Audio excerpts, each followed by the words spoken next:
10 giorni a Natale, il polso degli agrigentini col carrello della spesa, al microfono del videogiornale, prospettive e auspici. Irene Milisenda.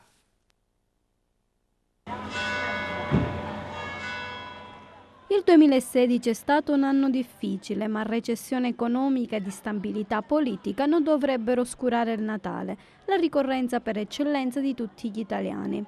Per fronteggiare la congiuntura negativa sui consumi, i produttori e commercianti hanno rivisto al ribasso i prezzi dei prodotti natalizi. Sia per gli alimenti che per i regali, dunque i consumatori potranno spendere di meno. Sicuramente quest'anno costerà di meno mangiare il panettone e allestire in casa l'albero di Natale, vero o sintetico che sia. A seconda delle marche, infatti, per il dolce tipico del Natale si spenderà fino al 2,3% in meno rispetto al 2015, stando ai dati Codacons. Tuttavia c'è un settore che non risente della crisi e per il pranzo e il cenone di Natale la stima della spesa degli italiani è di 2,8 miliardi di euro. Insomma, si può rinunciare, o meglio essere più attenti ai regali, ma non si può immaginare una rinuncia a tavola il 24 sera e il 25 dicembre a pranzo, oltre alle tavolate di Capodanno. E oggi, a 10 giorni dall'attesa festività, che prospettive vi sono? Il Natale lo si trascorrerà in famiglia e quali sono gli auspici dei cittadini?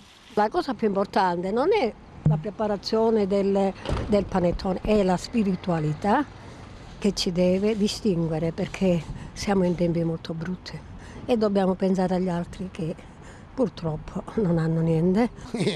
Come piace anni. Famiglia e basta, in famiglia, tutto bello. Per fortuna bene, perché siamo usciti ora dall'ospedale e quindi voglio festeggiarlo bene quest'anno. Abbastanza bene, guardi, avendo un po' di salute, un po' di serenità in famiglia, il resto tutto tranquillo. Ma insomma, come tutti gli altri anni.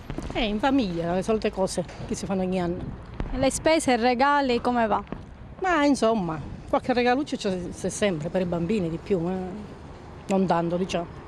Un po' di crisi c'è, soprattutto se una pensa di fare un regalo, ci sono prezzi inaccessibili. Regali, soldi non ce n'è.